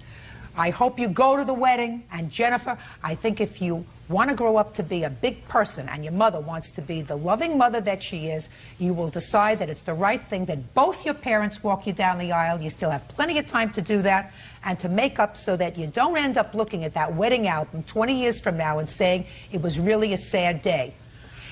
Mr. Foltz? Your Honor. Say nothing. Say nothing. You made your daughter a $3,000 contribution towards her wedding. I hope she does the right thing with it. I That's do all. have things Case to say, over. Your Honor. Parties are excused. You may step out. I think we're still both very hurt and angry, and I think that neither one of us really wants to take the step towards mending our relationship. 25 years ago, I tried to make amends to my ex-husband for the trouble that I caused in our divorce. Her statement that I didn't raise her, and that's, you know, it's very hurtful to me. 25 years is a long time to hold a grudge. But I don't want to see anything between him and my daughter get worse and divide them forever. My heart tells me that I love her, but I just don't think it's being reciprocated. You know, my wedding's supposed to be a happy time, and it's turning out to be not quite so happy. And now the next case. All parties in the matter of Martin versus Martin. Step forward. 26-year-old insurance sales assistant Karen Martin is suing her ex-husband, home improvement salesman Kevin Martin, for stealing her share of a tax refund. Karen claims Kevin forged her signature on the check. Ms. Martin, the defendant is your former husband. It is your claim that there was a government refund check in the amount of $400 that was issued to both of you. It is your claim that Mr. Martin forged your signature to that check, cashed that check, and you want your $200. Yes, that is correct. Mr. Martin says there was no check that he received. He did not forge your name to any check, and he, quite frankly, doesn't know what you're talking about. Okay. So let us assume for a moment that a refund check was sent to Mr. and Mrs. Martin. So your obligation now, Ms. Martin, is to establish that he forged your name to that check. Okay. I'm waiting for you. Okay. I do have a copy of the check where it's signed by him, and that is not my signature. Okay. I do have other...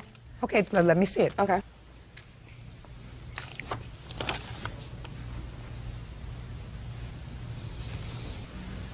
Mr. Martin, the Family Service Center, you familiar with that institution? Yes, I am.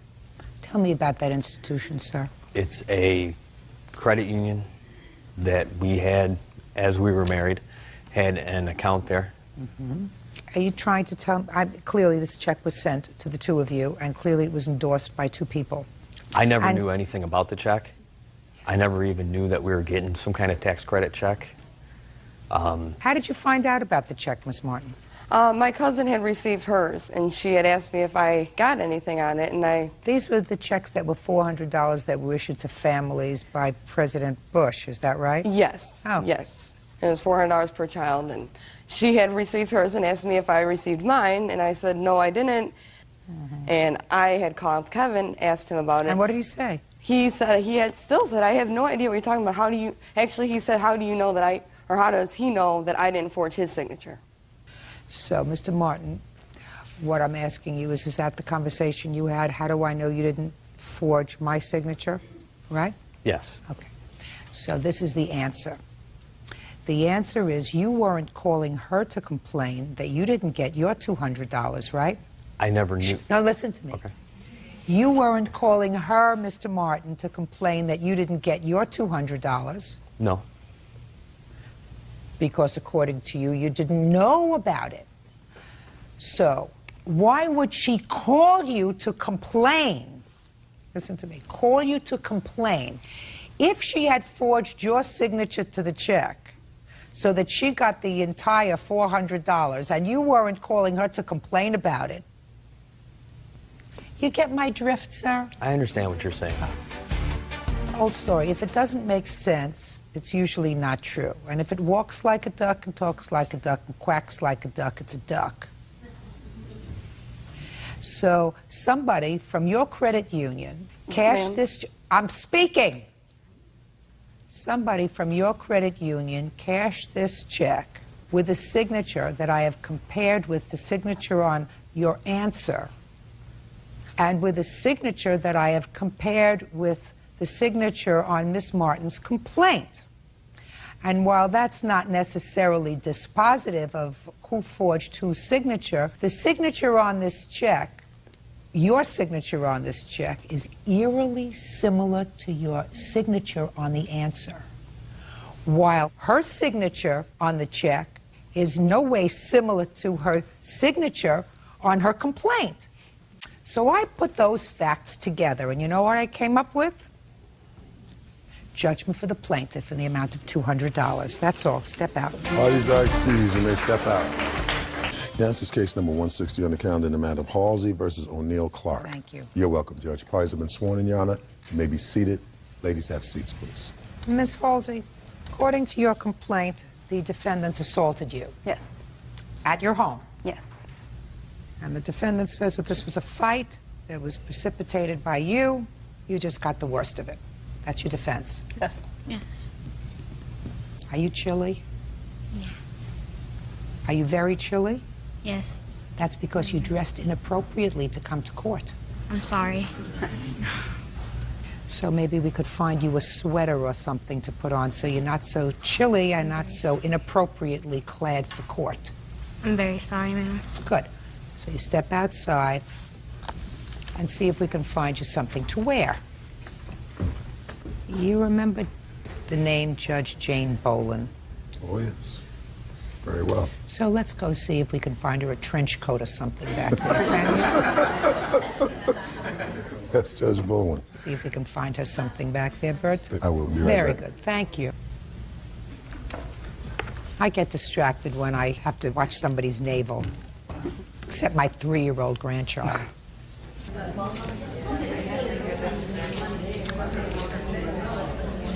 Okay.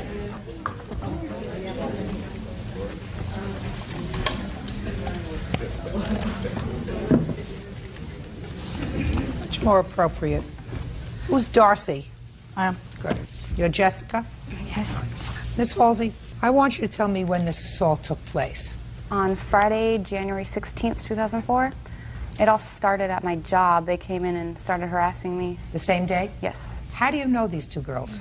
I was good friends with Darcy for a while, and Jessica went to my school last year, Now she's dating my ex-boyfriend. Jessica's dating your ex-boyfriend. Yes.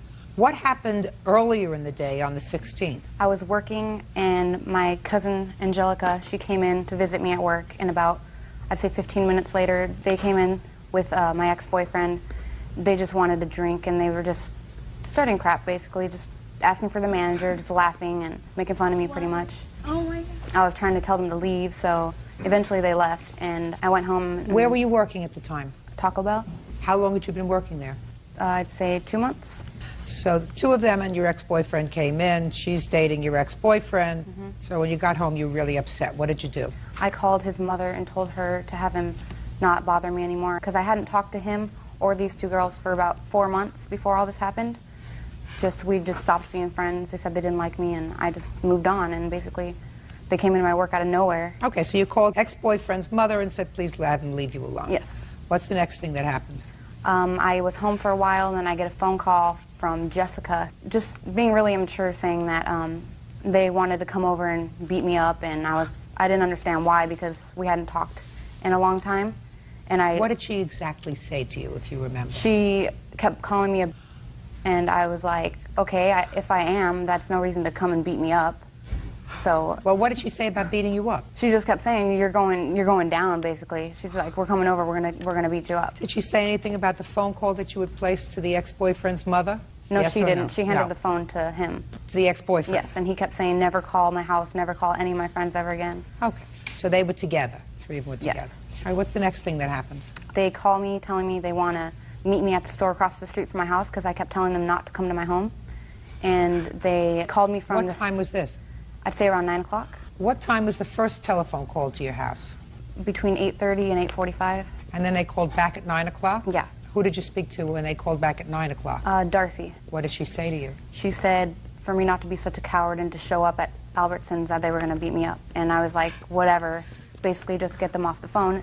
So then they hung up on me, and about 5 minutes later, they called me from Albertsons, the store across the street from my house, and they said they were there waiting for me, and I was like, I'm not going, I'm not showing up, I don't know what you were thinking. And they hung up before I could even say anything else. And next thing I know, I hear them squealing up my driveway. It was like, by that time it was around 9:15, 9:30. Now, do you live in a private house, or? They're condominiums, and they have a gated front door to all of our little complex. But at the time, the lock was broken on the gate. In the apartment complex where you live, is there a restaurant? No. Is there a movie theater? No, nothing. Is it a shopping mall? No. So there was no other reason for them to be there but to see either you or someone else at the complex? Yeah. Okay. Do you know anyone else who lives in her apartment complex? Just them, the Halseys. Do you know anyone else who lives in the apartment complex? No, just them. So it's a fair statement that the two of you drove there in order to see her. She called us up there. That's not what I asked you. It's a fair statement that you drove to her house to see her, right? After she called me, yes, and told me to come up there. I never invited them to my home. Just a second. I'm going to say it one more time. It's a fair statement that you drove to her house to see her. Yes. Who was driving? I am. I have my own truck. How wonderful for you. Yeah. What happened when they got there? When they got there, I had about 5 friends over at my house. So I told everyone to stay in the house, and my cousin Angelica follows me out there, and the gate was broken, and I saw Darcy and my ex-boyfriend stumbling towards the gate. Obviously, they were drunk. Don't tell me what they obviously. Okay, well, then they started stumbling towards the gate, and I was out there to meet them at the gate to tell them. I kept telling them, go home, this is not happening at my house, leave. I said it, I screamed it so many times. And then Darcy walks in the gate and pushes me really hard, and by the time I get up and see what was going on, she starts pounding on her in the face. And I turned to Darcy to try to pull her off of Angelica, and she turns towards me and starts pounding me in the face really bad. I have pictures of, she broke my nose, I have medical bills, I had to go to the hospital for 4 hours. Please. Yes. Do you have a police report? We did make one, but we couldn't, our original case was filed at the Vista Courthouse, and we couldn't get it to come here. Has anyone from the police department spoken to you? They called us like a couple months after all this happened. He called and said he'd get back to us later. And he never did. Didn't. Must have lots of fights there. How old are you? I'm 18. How old are you? 18. I want to explain several things to you before we go any further. It is possible that the police will file charges against you for assault. Did you sign a complaint? Oh yeah, I pressed charges. Who are you? I'm her mother. That's my mother. Could you step up here for a second? Yes. Miss Halsey? Yes, ma'am. Miss Halsey, I don't want to proceed with this case. I mean, clearly I don't want to place these two women in jeopardy by having them testify if they're going to have a criminal proceeding brought against them. Do you intend to pursue this matter criminally? I wanted to. If that's the case, then I'm not going to proceed with this case. If you're prepared to let this matter be resolved civilly, I'm prepared to do that. Do you understand? I understand, yes. Well, you have to tell me what you want to do. You want to confer with your daughter? Actually, we really need the medical bills covered. We would really like this just to be settled and done and over with. So is what you're telling me that you do not intend to pursue the assault charge based upon the events of the 16th of January? If it means that we can't go through with this, then we won't. All right. Now, you have to understand that the police are not necessarily bound by their statement that they don't wish to press charges. And the police could still arrest you. You understand that? Okay. And that any testimony that you give here today could be used at a trial against you. Do you understand that? Yes. Now, do you want to proceed with this today? Yeah, we'll go on. Judge Judy continues in a moment. Are you not following what I'm saying? You're 18 years old. Did you graduate from high school? Not yet. I'm still in school, actually. Well, I would suggest that you stay in school for a little longer. Real cases, real people. Judge Judy. Amy Halsey says her former friends Darcy O'Neill and Jessica Clark came to her home and attacked her. Amy says they broke her nose and gave her a concussion. Okay. You can continue. She started hitting me, and then I fell to the ground. She was kicking me in the ribs, pounding my head into That's Darcy. Yes, Darcy's pounding my head into the wall by holding my hair. And then I got my footing, and I noticed she started to pound on Angelica's face again, and she was hitting her really hard, so I tried pulling her off again, and my ex-boyfriend was holding me back, and while Darcy was hitting me, he was holding her back from helping. And then I see Jessica walking in towards the gate, so I shoved her towards the truck so she'd get back in, because she was also stumbling. So I'm like, you need to stay out of this. This has nothing to do with you. So she didn't get back in the truck. She just started pounding on the side of my head, and she tripped me, and I fell into a bush, and I got up and just started running. I just ran all the way around my complex to my back door, and I was screaming for someone to call 911, and by the time I got back into my house, Angelica had ran inside and started calling the cops. Did you see either of the two of them after you ran back into the house? Well, I had stopped when I was about to turn the corner, and I saw Jessica just laughing and turning around, walking back to the truck. All right, Darcy, why don't you tell me your version of the events of the 16th? Okay, on January 16th, we were on our way over to our friend's house, and we stopped to get something to drink. Amy was behind the counter when we got in there, and she was talking to Shane about getting some of her personal items back from him. He told her to leave him alone, whatever. We started walking out the door. She went back to her behind the counter, yelled some words at her, pretty much. Thank you. And then we left there. A little while later, we got phone calls from her and her friends harassing us. That's not true. I never called. I don't want you to speak. Darcy, before you go any further, are you going to try to tell me that neither you, Jessica, or the ex-boyfriend knew that she worked at that Taco Bell? We knew she worked there. That's all I... Just a second. That's all I wanted to know. So you knew she worked there? Yes. Keep going. After that, we got phone calls throughout the day, them harassing us, telling them that they wanted us to come, you know. Who's them? Her and her friends from Wisconsin, all of them. They were yelling on our phones with death threats, them harassing us on the phone. Not true. Shh. Did you hear what I said? Jessica, after the incident at Taco Bell, where did you go? We went to our friend's house that lives... Who was there? Me, myself, Darcy, my boyfriend, and my friend that we went to the house. Your boyfriend's name is Shane, is that right? Yes, ma'am. When did Shane's mother tell him that this young lady had called the house? I have no idea. I had no... When did Shane tell you? He didn't tell me. It's not my business. I didn't know. You didn't know what? I didn't know that she had called his mom. I really didn't even... Did you see his mother after this incident? No. You've never seen his mother after this incident? I've seen her after this incident. That's what I wanted to know. Thought... You've seen his mother after the incident, is that right? Months after. Don't play with me. Well, yes, Don't listen to me. Don't play with me. Because it's very easy. I can call her on the phone. Do you understand? It's fine. I have. When you saw his mother afterwards, did she tell you that Amy had called her on the 16th? No, she did not. Did she ever tell you that Amy had called her on the 16th? No, she did not. Did your boyfriend, Shane, ever tell you that Amy had called her on the 16th? No, he did not. And you spoke to his mother, is that right? Oh, okay. Give me his mother's name and phone number. Linda is her name. I don't know her last name or her phone number. I don't call her. It's What's my her phone- boyfriend. what's I don't her have phone any. number? It's in my cell phone. Oh, I don't have my purse. Her last name is... You have her cell phone number? Yes, but it's in my purse. Go get it. Excuse me. Now, you would say that that would be a very important piece of information, wouldn't you? If she had called... I'm speaking.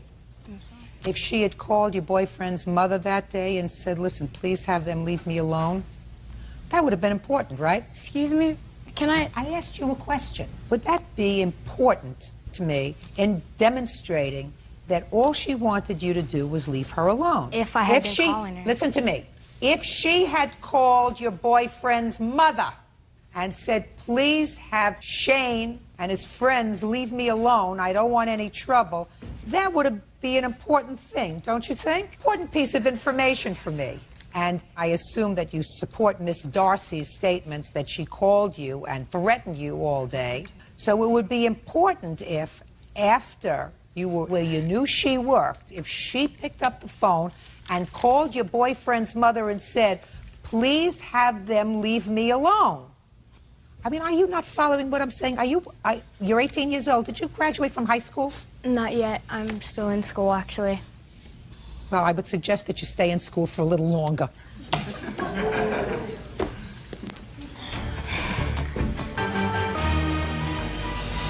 Real cases, real people. Judge Judy. Amy Halsey claims former friends Darcy O'Neill and Jessica Clark owe for an assault. Amy claims the young women came to her home and attacked her.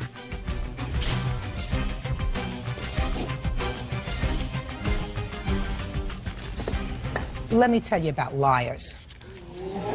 Shh. I hate liars. And I hate liars who swear to tell the truth and then lie. Because one of the things that I'm really good at is ferreting out the truth. So, Miss Jessica and Miss Darcy, let me tell you what Miss told me, because she was totally unaware of why I was calling her. She told me she absolutely spoke with Amy and her mother on the 16th of January, that Amy called her hysterical because she said that her son and the two of you had gone into Taco Bell and reduced her to tears. And that she was asking, she and her mother were asking Shane's mother to please prevail upon her son and you to leave her alone. Does that come as a surprise to you? To me, yeah. Oh, really? Then Shane's mother is a liar? Is that what you're telling me? I Because didn't talk Shane's to her. mother said that she finally got to talk to you, Darcy, that evening. To you. To you. Missy. And to her son. And that to best of her recollection, she managed to reach her son on your cell phone. Miss Jessica? She talked to him. I'm speaking. I suckered you into this long before I spoke to his mother. You are two big, lying bullies. And you went over to her house and you beat her up. And I don't believe a word that you say in your answer here, which is, she threatened us. She demanded that we come to her house. We drove to her house. She instigated the fight. No, no, no. You were annoyed, the two of you, because she and her mother had called Shane's mother and asked for her help. His mother said, what I wanted to do was to get Shane's side of the story. Well, unfortunately, she got Shane's side of the story, which she believes. Excuse me? I'm speaking. I'm sorry. You are dishonest and dumb and bullies. And you're going to pay for all of her medical bills and all of her pain and suffering, because all you have to do is lie to me once, which you did. And I don't have to hear another word out of your lying mouths. You're bullies. I don't know what's going to become of you. All I can suggest is that you stay in school, because you don't know how to dress when you come to court. So suggests to me that you have no sense of decorum. You are a liar, which suggests to me that you have to go back to moral school. You're hanging around with her, who's just a big bully and throws her weight around, clearly, in attacking her. You don't even... What? Don't go there. Your nose was broken? Yes. Concussion, bruised ribs. What I don't understand is, quite frankly, how the police could not pursue this matter. That's what I don't understand. And at least give both of these girls a record for assault. They may not go to jail. That's what I want. But it's outrageous to me that with just one phone call that I was able to make today, that the police department chose to believe this cock and bull story that these two girls told them. It's an outrage to me. Thank you. What do you do, Darcy? What do I do? For a living. I'm an assistant manager at the Ranch Deli. Perfect. Judgment for the plaintiff in the amount of $5,000. That's all. Out. Thank Yeah, this is case number 199 on the calendar in the matter of Stevenson versus Conti. Parties have been sworn in, Judge. You may be seated. Gentlemen, have seats, please. you. Miss Stevenson, this is your son. Your son's name is Joseph? Yes. Miss Conti, this is your son, and his name is Joey. Yes, Your Honor. And your son, Joey, along with several friends, these two people among them? They were there with us. They egged Mrs. Stevenson's house and car. Ms. Stevenson says that in addition to doing damage to her home and her car, when you were advised about it, you said that you would take care of whatever damage was caused by your son and his friends, and then didn't do it. So she's suing you for the cost of cleaning up the house and car. Is that right? 3 cars. 3 cars. And a garage. And I assume you have photographs of the damage? Yes, I do, and I also have a videotape, too, that shows everything. Of what? Of the defendant and his friends egging the house. Can I see the tape before we even start? You know, picture's worth 1,000 words. Let's take a look. Mr. Conti, young Mr. Conti over here, he doesn't deny that he was there. No. And even threw an egg or two. Is that right, Mr. Conti? Yes, Your Honor, I threw one, but it hit my own car. Actually. Well, that was... It was so long ago. I just know it didn't hit anything. Joey, say nothing else. Yes, Your Honor. Good. Okay. It's on 3 times.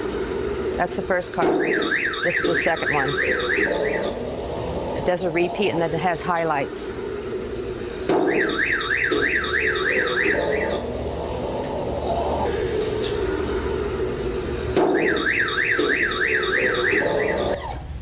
The first car is his 2 witnesses were in that car.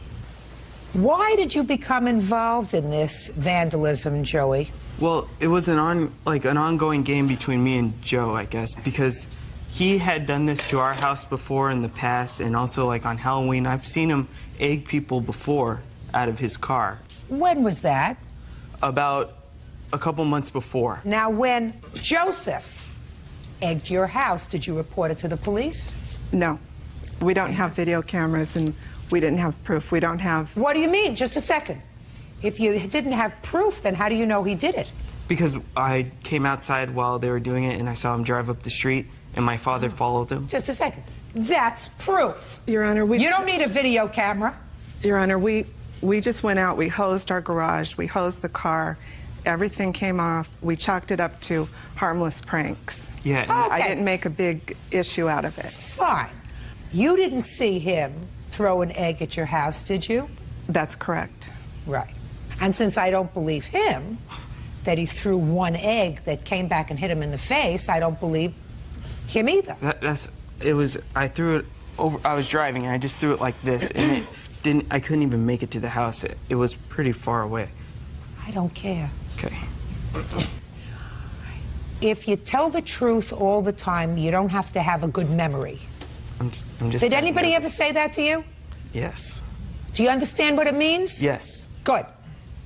So you and your friends are sitting around whose house when you decide to go on this egg spree? My friend Darren's house. Where is Darren? He lives just up the street from Not Joe. one of these two people. No, he's not here. He didn't come today because... I don't care why he didn't come. He didn't come today because he was pregnant. I don't care. Okay. You are sitting around Darren's house. How many people are sitting around Darren's house? There's about 6 of us. And how many of you have cars? 2 of us. And how many cars were loaded up to go over to his house? 2. And we only had 4 eggs with us. I don't believe you! Okay. Do you understand? Yes, Your Honor. You have photographs of the house? I have it of the cars in the garage. I'll take a look at those. And I have estimates. No, I just want to look at the photographs. Not in here. These 2 idiots? I'm not interested to hear what they have to say yet.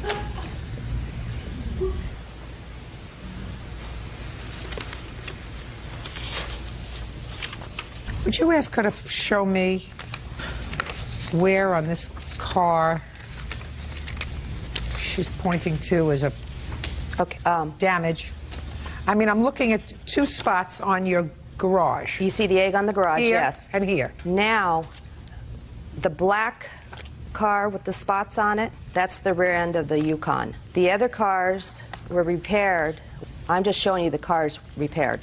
I don't see $2,000 worth of damage, madam. I'm just telling you. Oh, well, I have... I'm telling you, I don't see $2,000 worth of damage. Listen to me carefully. Okay. I don't see $2,000 worth of damage. I'm not excusing him. I'm not finished with him yet, as a matter of fact. But I'm not seeing $2,000 worth of damage. Now, let's get back to you. Put your papers down. Sorry.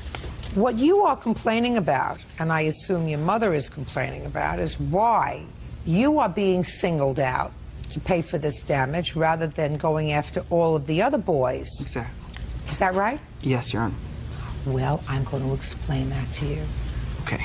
When you commit a crime, you're not entitled to be treated like everybody else who commits the same crime.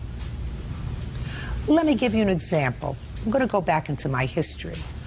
And Officer Petrie Hawkins Bird here is going to affirm what I've said because I know he's a truthful person.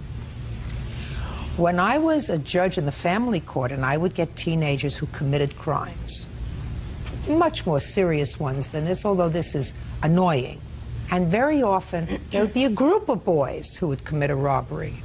And because of the way the law is written, sometimes the cases were assigned to a different judge. One judge would try one of the boys, another judge would try the second boy, another judge would try the first boy. And every time one of the boys got me, they would say, "That's not fair. I want somebody else. I want his judge."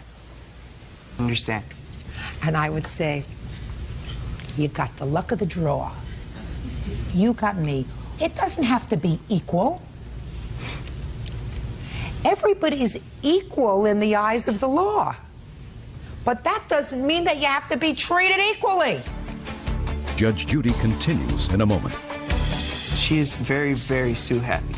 Maybe she came after you because you did something wrong. Yeah, and we did do something. Sorry. And later today. Her father didn't approve of you. Yeah. Like what? Got arrested. For what? Selling weed. Selling weed? Yeah. You mean selling drugs? That's right. Real cases, real people. Judge Judy. Deneen Stevenson says 18-year-old Joey Cotti egged her house and car. Joey says he wasn't the only one. She picked you. Okay. And she picked you maybe because she doesn't like the color of your eyes. Quiet. I'm making a point here. She picked you. She says, "I don't want to have to go out and hunt down his mother and his mother and his mother and go to court 4 different times. I want you to pay for all the damage that was caused to my house." I think one of the reasons she picked me, Your Honor, is because she is very, very Sue happy. And we have evidence of her and her past, even from her own family members that have moved away just to get away from her. And she's been involved with some of the other kids before, so I think she came after me because I don't really know her. Maybe she came after you because you did something wrong. Yeah, and we did do something. Sorry, we did do something wrong, and What difference is it? We admit it. What do you want? Your Honor, he admitted it from the very start when the police called him. Then why did you go and get this whole list of other people she sued? Because the damage does not warrant I don't care about that, sir. I don't care if she sued everybody from A to M in the phone book. Do you understand? That's her prerogative. And she wouldn't have sued you if you didn't do something wrong. Yes, sir. You want to be treated like these boys. According to you, she accepted their apology and they... No. No, just a second. According to you, and I'm going to read what you said in your answer. She said... Your Honor, she asked... I'm speaking. She even knows the driver of the second car whose apologies she accepted. His parents came to my house. Just a second. Okay. Do I look like I need your help? No. She can accept everybody's apology but yours. I Maybe tried. she doesn't like people with hazel eyes. We tried to apologize, Your Honor, and she said my mom went to go apologize, and we got the whole team ready to go apologize, and I was ready, and I wrote a letter and everything to go apologize to her. And the day we were going to go apologize, my mother called her, and she said, oh, that won't be necessary. We're going to sue you now. So this is what happened. Just a second. How much after this incident were you going to apologize? Oh, within the week. Within the week. Just a second. What about the next day? Your Honor, I didn't I'm find... speaking. Not you. Him. Why didn't you go the next day? Because we just didn't. What do you mean, because you just didn't? We had to get everyone together. What do you mean, because you just didn't? Because I wanted to get everybody together.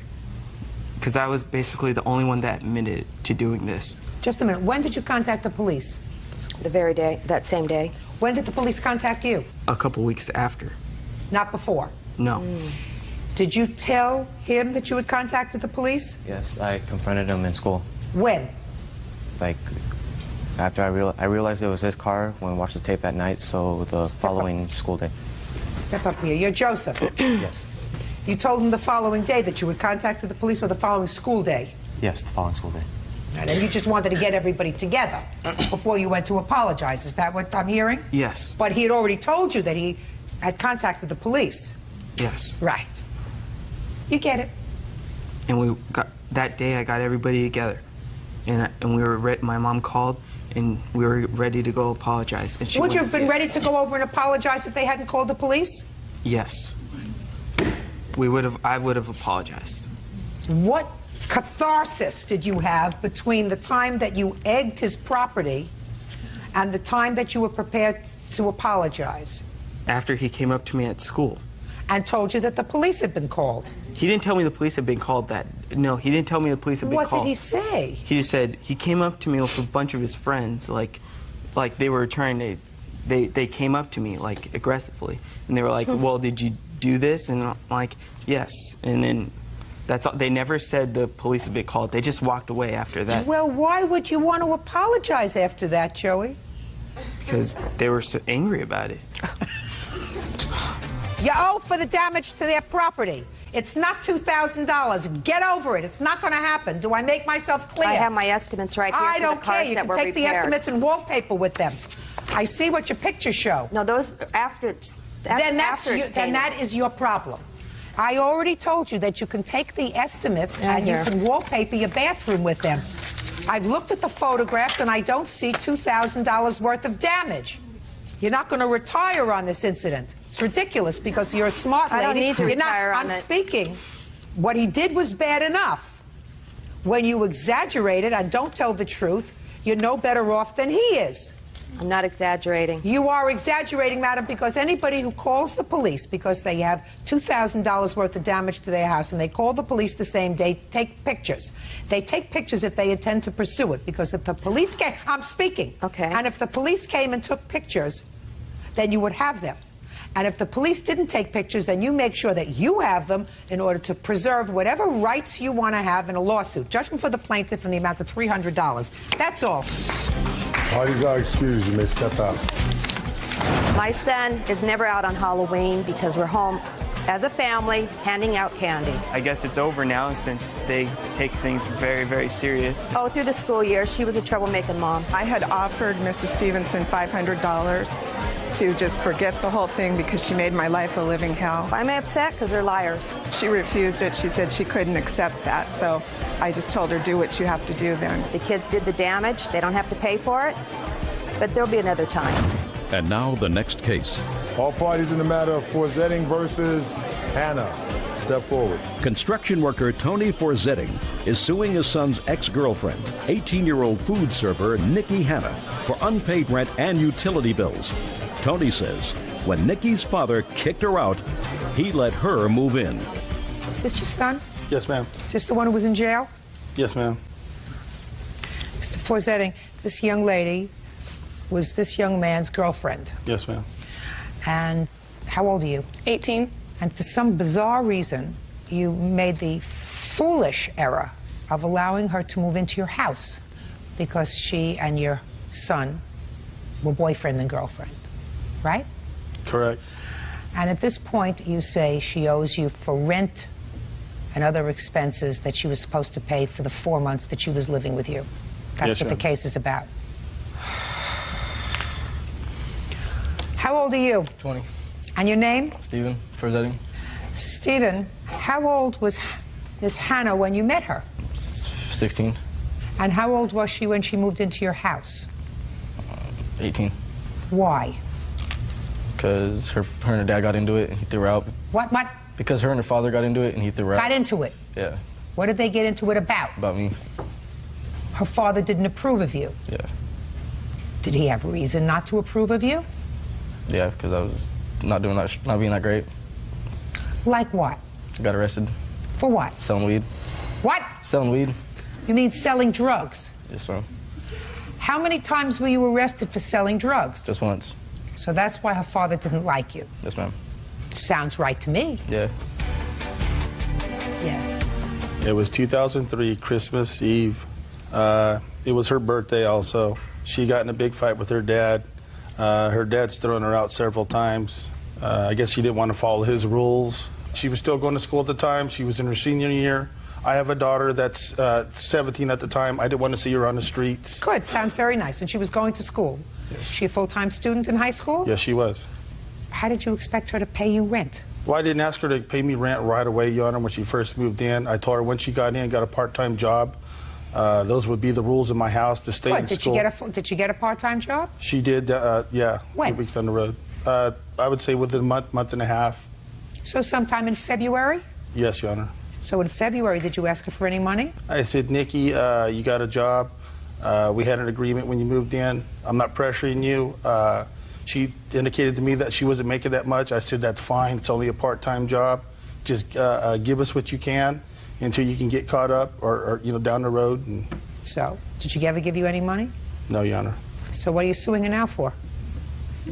Well, come April 24th, we had the conversation again about paying rent. This time we approached it with an agreement. We had words. At this time, was your son in the house? No, he was not. He was in jail? Yes, he was. So after your son was taken to jail, that's when you went and approached her about signing an agreement? No, the agreement was signed several months down the road. Oh, show it to me. I have the agreement right here. Can I see it, It please? wasn't written until the 24th, which is when I moved out. I'm talking about, sir, I'm not talking about the agreement that you wanted her to sign in April. You said that she signed one before? No, she did not. It was Of all course. verbal before, Your Honor. Verbal, you had no contract with us, No sir. contract, all no verbal. contract. You didn't have a verbal contract with us, sir. Your agreement was when you get a job, you'll start paying us something. And then when she got a job, a couple of months later, you said take care of your own bills first and then pay us what you can. Well, she couldn't pay anything. That's not a contract. Do you understand? Yes, Your Honor. Very good. Now, you took her in, and you took her in because her father threw her out because of your son. When she came into your house, did they share a room? Sure did, Your Honor. Mm-hmm. Don't open your house to strangers, sir. It's a bad idea. Your case is dismissed. Parties are excused. You may step out. Guys, this is case number 201 on the calendar in the matter of Harbourjohn versus Neal. Parties have been sworn in, Judge. You may be seated, gentlemen. Have a seat, please. Let me try to simplify this rather lengthy complaint that I've read. Mr. Harbourjohn, you are a used car salesman. New and used. And the defendant came onto the lot. You were his salesman on the lot where you worked. No. Where did he go to? Well, I wasn't his salesman at first. I was coming from lunch, and my witness, this was the salesman. You ultimately sold him a car. Unfortunately, it wasn't a car that was through your business. It was your own personal car that you had on the lot. Right. Not very good business. You sold him that car for $5,500. So far correct? Yes. And when you came onto the lot, you told either one of these two salesmen that you were prepared to spend $5,000. Yes. But you couldn't find a car on the lot that you liked for $5,000. But did you see a sign in his car? No, ma'am. He just told you he had a car. Yes, ma'am. So he said, well, if you don't find a car, I'm speaking. If you don't find anything you like, here, I have a car for sale. You want to look at it. Is that pretty much what he said? Yes, ma'am. And some more substance. Yes, ma'am. So you went and you took a test drive in that car? Yes, ma'am. That same day? Yes, ma'am. What day was that? I'm not sure the day in question, Your Honor. What day was that, sir? February 27th. And you agreed to buy his car for $5,500? Yes, ma'am. And how much money did you give him on February 27th? $5 grand. In cash? In cash. But Mr. Harbourjohn at that time did not have the title to the car. That's correct. Why is that, Mr. Harbourjohn? Why didn't you have the title to the car, sir? I had moved to a different location where I lived, and I later found out they had sent it to the old address, and it never came to my new address. What month and year did you purchase the car? This was in December. So 2 months before you sold it to him, you purchased it yourself. Is that what you're telling me? It was around three months around there, because it was the beginning of December. Why were you selling it, Mr. Harbourjohn? Well, we had 3 cars, and I thought we were going to keep this car for a while, but then my wife advised me it's best that we go ahead and sell this car. Who did you buy the car from? The dealership that I worked at. How much did you pay for it? It was just over $3,000 with everything involved.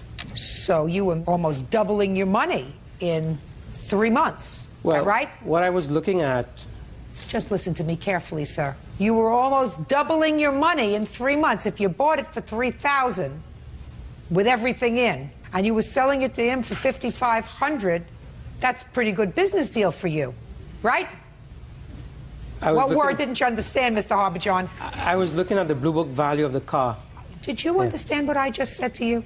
Well, yes. Yes. So the answer is you were making a pretty decent profit. If you could double your money in 3 months, yes, I would take that any day. Okay. Why is it that the place you worked for, Mr. Harbourjohn, was willing to give you such a great deal on this car? If the Blue Book value that you sold him the car for was $5,500, how come they sold it to you for under $3,000?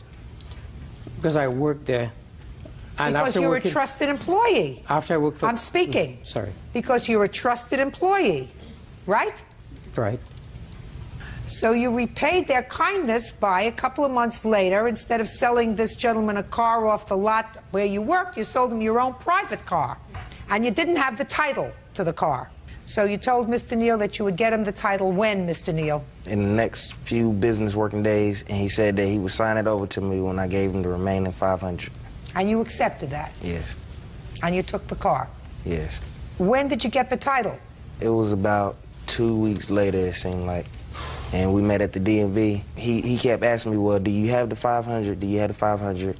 And I said, I don't have the 500. You mean before you got the title? Yes. So I told him, I said, well, since I don't have the 500, and you keep calling me, hassling me about the money, go ahead and give me my $5 grand back. Since you haven't signed the title over, you can have your car back.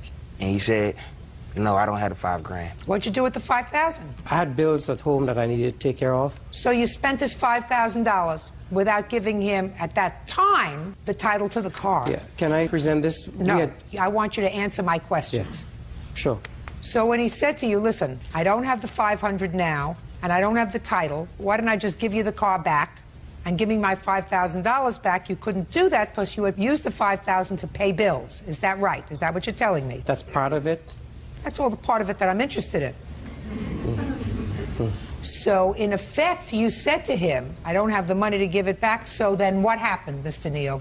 He then went ahead and signed the title over to me, and then we agreed that when I got the money, I would still pay him the remaining $500. And then what happened, sir? I received a phone call from him 2 or 3 days later, and he told me that, you know, he had lost his job because I had went to his job and I caused him to lose his job. Tell me about when you went to his job. You went to his job before you got the title? Yes. The reason I went to the job before I got the title was because everyone was telling me that, you know, you shouldn't buy a car without a title or something if you put that much down on it. You should at least... Did you get a bill of sale from him? No, ma'am. He didn't have one. He had a piece of paper. Can I see what he gave you when you bought the car? I don't have it. with me, Your Honor. Well, what did it say, sir? He just wrote a handwritten copy, and then he put my ID on it. On my copy, he just had my picture of my ID. We both signed that. Just a second. Yeah. Okay, well, this says that you paid him $5,000 for this Lexus ES300, balance of $500 paid when the title is given to the seller. That's you. And then it has the tag number, blank, so that's not filled in, and you signed it and he signed it. Now, you're a car salesman? Yes, ma'am. Up here. Your name? Jeremy Collins. How long have you been a car salesman, Mr. Collins? 4 years. When you sell a car, is one of the things that you identify the car with the year the car was made? Correct. And the model number? Correct. And the make of the car? That's correct. And the VIN number of the car? Yes, ma'am. Would you ever sell a car to anyone and accept their money without giving them those identifying features of the car? No, ma'am. No. Make, model, year, VIN number. That identifies the car that you purchased. Correct. You wouldn't accept this, would you? No, ma'am. Your boss wouldn't accept that. Would your boss? No, ma'am. If you ever sold a car with this kind of information, you think you'd lose your job? Yes, ma'am. Right. Now you can sit down, Mr. Collins. You got me. Judge Judy continues in a moment. And later today... Where'd you get the money from? Financial aid or something. So you took your college money and bought presents for your boyfriend, who was a drug abuser and a thief. So is that what you're telling me? Yeah. Real cases, real people. Judge Judy. Car salesman Vishnu Harbhajan claims Kip Neal owes for the unpaid balance on a Lexus and for getting him fired. This is what we know about you, Mr. Harbhajan, because what you're suing him for is the $500 that you believe is still owed for the car, and $4,500 because you say he caused you to lose your job. You deserve to lose your job. Yeah, you do. You deserve to lose your job because you sold your own car on your boss's lot. You gave him a bogus bill of sale that didn't have proper identifying materials on it so that he could come back and pursue any rights that he had. And he went to complain about that, which was his absolute right. And if your boss fired you because you sold the car off the lot that was your car, well, that's your problem. Shouldn't have done it. Now I'll hear you. I never knew this gentleman until that day when I was coming from lunch, and I was pulled into park in the parking lot when the salesman here, he stopped me and he said, this gentleman is looking for a car. And he had spent a lot of time on the lot, and he couldn't find one. Mr. Jeremy here had already shown him another... Listen to me. Yeah. I don't care. Okay. Don't tell me the whole story. I gave you the germane parts of this story, Mr. Harbhajan. You sold him your personal car. You gave him a ridiculous document here, which is the only document that you have. Is that right? No. Show me the bill of sale that you say you gave him. I just want to correct a lie that was said here. I never told him the amount of days. I said as soon as I get the title, I would give you a call. Mr. Harbhajan, if I go in to buy a car, I expect to get something that indicates to me that this car is mine. He gave you $5,000, almost twice as much as you paid for the car, and he got a car that you could come and take back from him at any time. At any time. Because this doesn't even identify the car that you gave him. Now, he owes you, Mr. Harbhajan, nothing. Nothing. You made $2,000 in 2 months on this gentleman. He overpaid for this car. You took advantage of him, and I think it's the ultimate chutzpah for you to sue him for the other $500 and for $4,500 because you did not behave as an appropriate employee. So, Mr. Harbhajan, your case is dismissed. Goodbye. Good luck. Parties are excused. You may step out. I went out of my way so that he could have the car. I came with $5,000 cash. He had at least a written statement, what we agreed on. I just wanted the car and proof that it was mine. And he reneged on what we agreed on. And he told me, well, you know, I need the money real bad so I can send it back to Taliban. Taliban? To me, I feel like that's the reason he was trying to scam me. Did he say Taliban? Because he was trying to get as much money as he could possible. What is he talking about? I'm not from there. I feel like everybody